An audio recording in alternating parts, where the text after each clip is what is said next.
Today we're reading a love song, but not one you would hear at a wedding. It's a broken-hearted love song about a gardener who is lamenting the fate of his vineyard. Here's how it goes. Let me sing for my beloved my love song concerning his vineyard. My beloved had a vineyard on a very fertile hill. He dug it and cleared it of stones and planted it with choice vines. He built a watchtower in the midst of it and hewed out a wine vat in it. And he looked for it to yield grapes, but it yielded wild grapes. The Hebrew word there is betushim. It means diseased. When grapes are untended, they can drag on the ground and become diseased and shrivel up, so they aren't fit to be eaten or used. Do you catch what's happening here? We know that the one singing the song is Isaiah, who's writing this love song, but who is his beloved? Did you catch on to it? It's Yahweh, the God of Israel. And he is looking for a harvest because he has set up his vineyard with everything it could possibly need, right? He has fertile soil, sunshine, the choicest of vines. And he even does something audacious. He digs a wine vat to crush the grapes. And this is news to me. But apparently this would be a foolishly optimistic thing to do because you are putting in the back-breaking labor.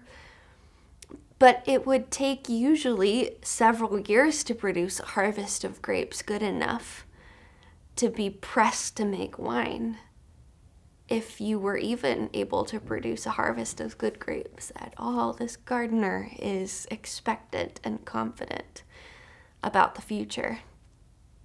But he finds diseased grapes. Here's how Isaiah explains his love song in verse 7. For the vineyard of the Lord of hosts is the house of Israel, and the men of Judah are his pleasant planting. And he looked for justice, but behold, bloodshed. For righteousness, right relationship, but behold, an outcry. These are the diseased grapes.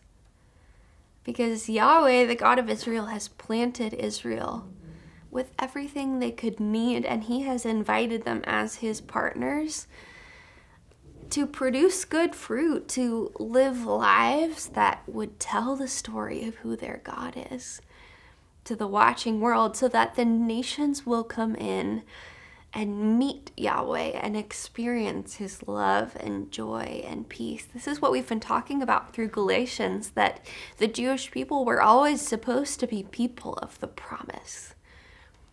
The promise that God is building a worldwide family out of those who trust in him. But how did the Israelites do as partners? Well, look at their grapes. They produce bloodshed, outcry. What Isaiah is saying is that they were far too busy building their own empires to build God's kingdom, to be his partners.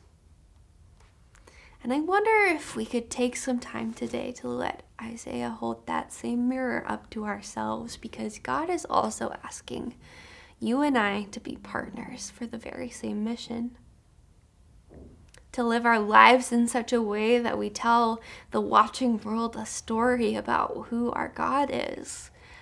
To invite the lost and the lonely and the vulnerable and the broken to come find peace and joy and love in Yahweh.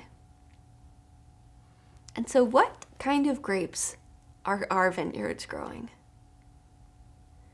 My guess is that you and I are a mixed bag most days. I know that I am. There are some areas of my life where sometimes I just box God out and focus on building my own empire. What does Elizabeth want? How can I build up my own reputation? What are my own ambitions, my own desires, my own will for my life? And then When I'm at my best, I'm building God's kingdom and focusing on what does God want? What are his desires? What are his priorities? Let me lean into those. What does your life look like? I wonder if you spent a few minutes with the Spirit today reflecting on this passage. If the Spirit might highlight for you some areas where you are still clinging to your own empire instead of building the kingdom. Later on in the book of Isaiah, he gives this beautiful prophecy about how there will be a king who we know to be Jesus, who will rule in righteousness. But under him, he will have many rulers who will rule in righteousness, and their job is to be like shade, like water in a thirsty land, and rivers in the desert. Where in my life am I providing shade and refreshment to the weary and the suffering? And where am I living for my own gain? Maybe that's a good way to think about empire versus kingdom.